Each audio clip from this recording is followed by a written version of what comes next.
For 18 years as a child, I would eat because I was bored. At break time, I'd have a Nutella sandwich. After having a big bowl of cereal for breakfast, and snacks during my lessons, and snacks after lunch. Then I would have snacks after I got home.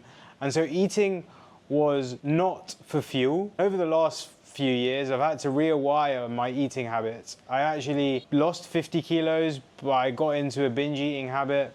But now I've finally broken free and actually have a really, really good relationship with food that I'm proud of, that allows me to maintain a healthy body, a lean physique, but also eat what the hell I want. So if that's something that you want, then buckle up for this video, focus in, grab a coffee, because I'm gonna share with you the exact step-by-step strategy to stop eating when you're bored and eating because it's fun. In order to stop eating when we are bored, we need to understand what boredom is. Because sometimes we just say the words, I'm bored, but do we actually understand what this feeling of boredom is? Like, can we explain it with language? And that's what I'm gonna do for you in a minute. Boredom is just an emotion. We have stress, we have anxiety, we have sadness, we have anger. All of these emotions arise in our body and we have these feelings. And boredom is the exact same thing. And so the next question from that principle is that what is an emotion? An emotion is a signal in our body telling us to take action in a certain way. So think about last time you were anxious. You probably had a lot of things that you felt like you needed to do, and that would create this sense of overwhelm and anxiety. Think about the last time that perhaps you were stressed. You were given a task by your boss, and because of that, you weren't sure what to do and you had a deadline for it, and so that created this sense of pressure and stress inside of you. Another example is if you're angry, you're driving in the street, someone pulls out, especially in London, people honk their horn and they get angry because they feel like someone else has disrespected them. And all of these emotions can be explained by evolutionary psychology, that humans were inherently built to survive and reproduce, which is just collective survival. And so if you think about a human back in the day, hunter-gatherer, going through the fields, he would be going around and he would see a lion, and that would create this sense of stress. And this sense of stress would cause him to either fight the lion or run away, which is what the fight or flight stress response is. And so we can deduce the fact or the principle that if all other emotions are designed to help us survive, then we can ask the question, what is the survival benefit of boredom? Boredom is just dissatisfaction with the present moment. And it's really helpful for our survival, because if you think about a hunter-gatherer back in the day, farming in their tribe, and they just sat around, they weren't doing much, this sense of boredom would arise. And because they were bored, they would end up maybe doing some dancing together, or creating arts and crafts, or making their camp more robust so that it would survive more extreme weather conditions, or they would start working towards something. And because of that, they would be continually developing, continually getting better, continually improving, or because they were deciding to entertain themselves with dance or song, they would be bonding together and improving their social relationships, meaning that when they had to fight, they would be a better team because they would understand each other better. And so boredom arises because we are dissatisfied with the present moment and we're not working towards something meaningful or purposeful. And so we can define boredom as reality minus expectations. So our reality is down here. Maybe we're sitting around, we're not doing much with our time, but our expectations of what we should be doing is a lot higher. And that gap is what creates boredom. And so the problem with boredom eating is that we feel this gap, we feel this sense of this lack of meaning, this lack of, you know what, like I should be doing something better with my time. And we resort to food, and that's why we boredom eat. But now that we understand that boredom is just this sense of, you know what, I could be using my time better, I could be working towards something more productive, we can then deduce that eating is not the right solution for that, and we can actually deconstruct how can we be less bored in a more productive way, in a more long-term, sustainable, fulfilling way. And the problem with the modern day is that our reality has been inflated massively. If you think about it, we have Deliveroo, Uber Eats, social media, Netflix, television, fast food, confectionery, chocolates. And all of this has been manufactured in relatively recent times. And so we are constantly being stimulated all the time. And so our expectation of what our reality should be is really high. And so in any moment where we're not meeting that expectation, we end up resorting to the easiest thing to solve that boredom because our expectation is so high, and that becomes more and more common because we're constantly being stimulated. I used to commute to London. I used to go on the tube, and maybe back in the day, people would have just read the newspaper before phones, like people were still commuting to London to go to work. But now, you sit on the tube, and I'm a bit of a weirdo. I just observe people sometimes and I actually make it a game against myself to not look at my phone.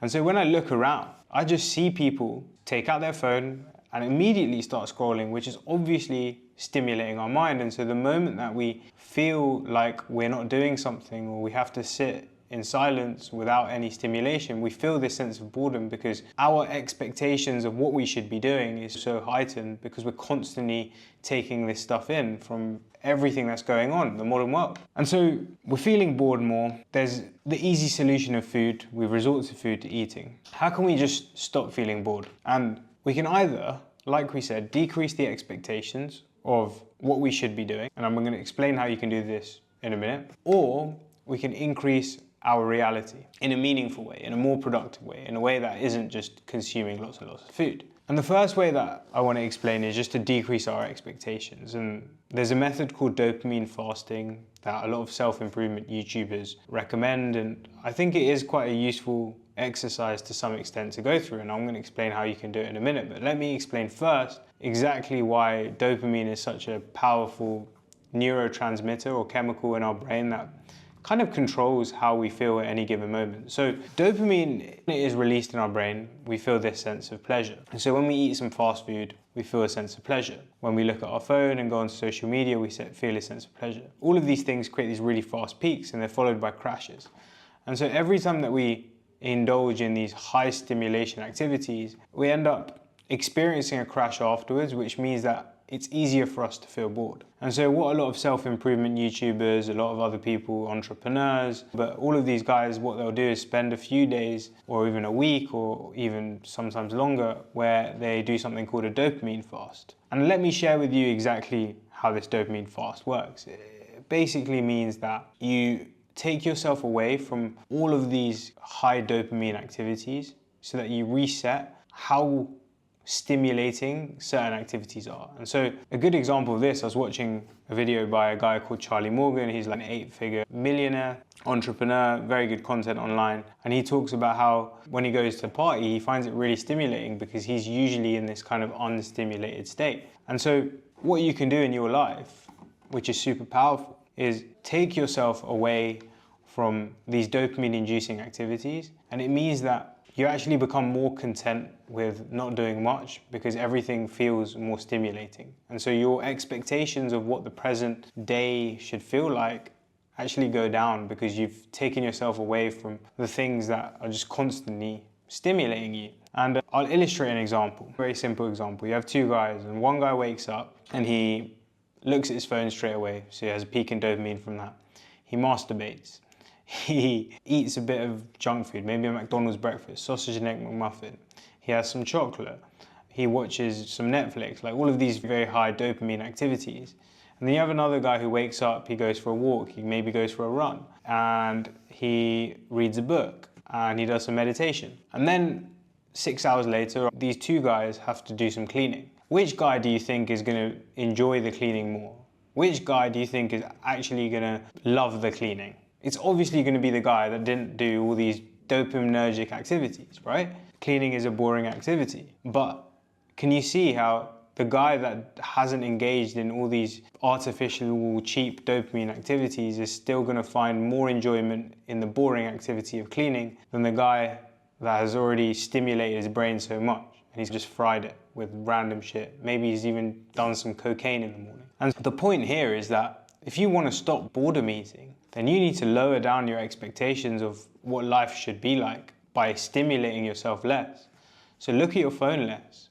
read a book, go for a walk, get some sunlight. Do these things where you're not getting these artificial peaks in dopamine, because especially with social media, especially with food, they are designed to give you these peaks because these big conglomerates want to make lots and lots of money from you. And so they're designed to give you these peaks because it creates this addictive nature to these things. And so you have to combat that, and you have to put up a fight and be like, no, I'm not going to use that. I'm going to protect my brain and not stimulate it so much so that I don't get bored later in the day and then end up resorting to food. And so that's the first way that you can stop being bored, is to reduce your expectations of what life should be like by stimulating yourself less. Over the last few weeks, I've been super vigilant about this. So let me tell you a story. And so I started 75 Hard about 35 days ago. So I'm 35 days in, I've dropped about 4 kilos maybe. So I'm training twice a day, doing no cheat meals, no alcohol,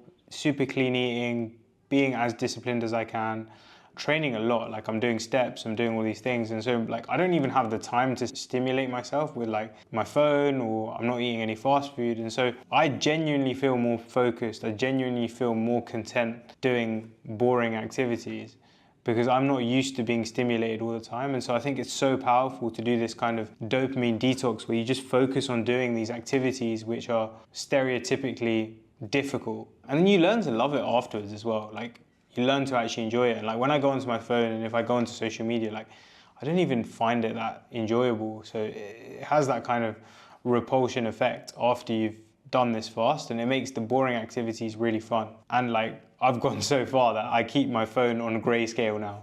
And sometimes I have this shortcut on my phone where like I can click it to like ungrayscale it. So sometimes I'll ungrayscale it. But even that little thing would reduce the amount of dopamine and stimulation from my phone. And it means that like the phone becomes boring. And so you can see there, that's one small thing. That means that my life in general outwardly is more boring, but I'm just getting used to that life, so that the boring things that are actually more meaningful, like meditating or exercising or sitting here and filming this video, feel way more fun. And in the past, I guarantee you, like, I would have sat down to do this video and I would have felt the discomfort because it's a little bit long, especially when I'm filming for 30, 40, 50, 60, 70 minutes. And I would have felt the urge to go and eat at some point. And that urge doesn't happen anymore because I've done this period of time where I'm not stimulating myself as much. And so it's so powerful becoming less bored, and as a result of that, resorting to food less. So the second method that you can use to stop boredom eating, and these is really just to basically stop being bored in your life. And I'm going to go into, let's say in the occasion that you actually have done all these things and you're still getting bored,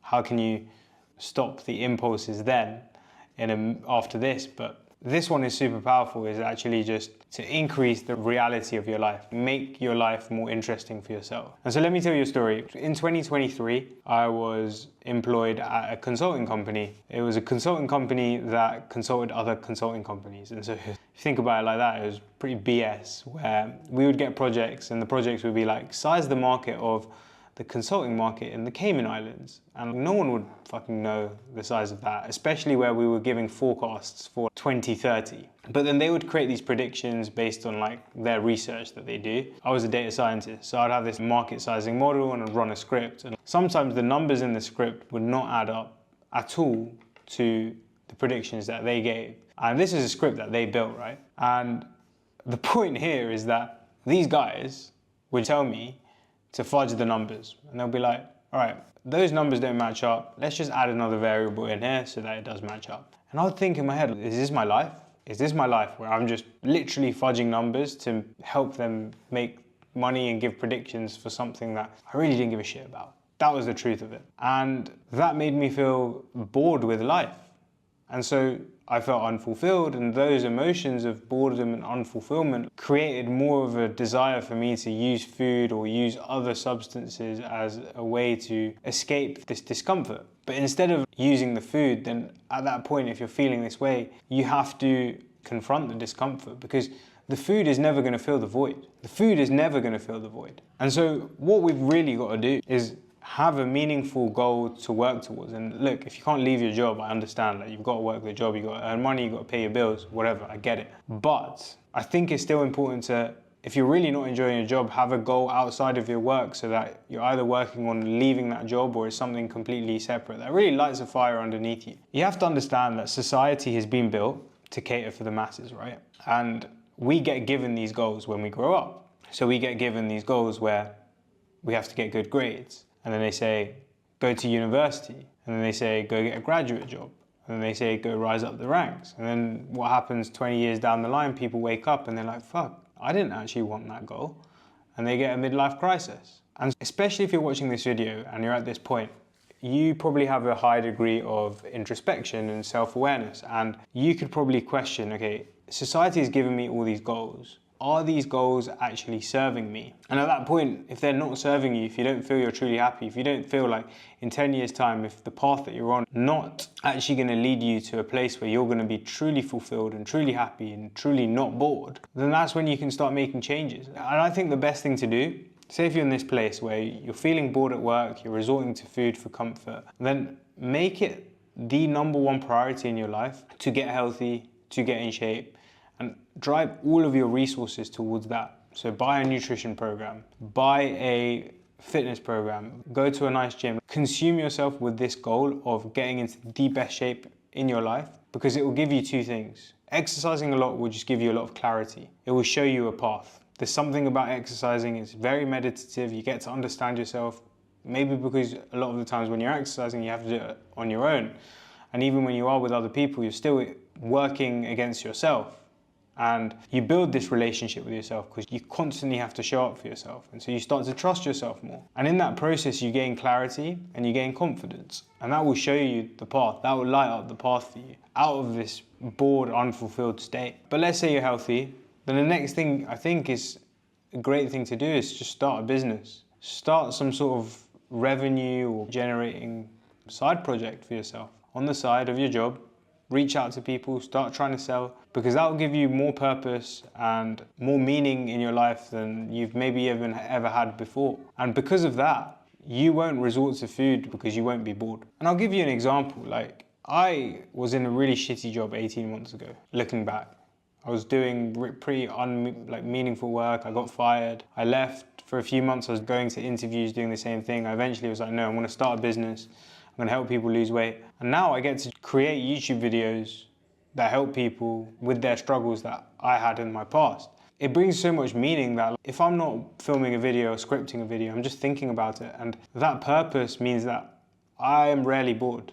I'm actually rarely bored. And so then I don't resort to food because I don't have a reason to do that, because my life is enjoyable and life is meaningful. And so I think it's a worthwhile thing to think about if you're bored at work and you're resorting to food, is instead of just going for that afternoon snack when you know you don't need it, experiencing this sense of short-term comfort at the expense of long-term discomfort. Just sit with the discomfort and start something that is going to pull you out of that kind of mild boredom or mild unmeaningfulness. And I guarantee you in 12 months to 18 months, you will feel so proud of yourself and you will have more purpose than you ever had in your life before. And the final part of this video is really to break down, let's say you do experience boredom and you're maybe on a train or you're maybe on a flight or you're waiting for something. And those are times when you do still resort to food. What can we do in those situations? I think the one solution that I have for that is actually going to be explained by a friend of mine and the habit that he has when he gets on the train. So he has this jacket, this Canada Goose jacket, and he keeps his Kindle in the pocket. It fits perfectly in there. And every time that he gets on the train, because his Kindle's in there, he'll pull it out and start reading it. And I think there's a great thing to learn from this habit is that if you are bored, just read. And as soon as you start doing that more and more, your brain will start to associate the emotion of boredom with reading, instead of associating the emotion of boredom with food. And it's just about replacing it as many times as possible and doing things that are gonna make you more likely to opt for the Kindle, like keeping it out, keeping it in your jacket, keeping it really available. And I think when you do that, you're more likely to look for the Kindle, and also keeping the food in places where it's not as accessible. And so you're just replacing the habit of eating with your Kindle. And there's a great example from psychology that explains this, that Pavlov had a dog, all right? And Pavlov would ring a bell, and when he rang the bell, he would bring out food and the dog would start to salivate. Eventually he stopped bringing out the food, but he continued to ring the bell and the dog would continue to salivate. He would hear the ring of the bell and that would still create this automatic response to salivate. And so we just need to shift. Instead of feeling bored and going straight to food, we just need to take a pause in the middle. And you can do things like meditation, journaling to really understand and build this relationship with yourself and understand your impulses. We just need to replace boredom and the association that we have with boredom with food and replace that with something else like reading. And once we've done that, then you'll stop boredom eating. If you do all these 3 things and you've covered what I've said in this video, I guarantee that you will stop eating when you're bored, because 1, you're going to be less bored, and even when you do get bored in those very few times, you're going to look to food less. I hope that was helpful. If you want a step-by-step plan on how to just take control of your eating habits and build a healthy relationship with food pretty fast, then check the link below. Otherwise, remember, become the person that you want to be. Peace.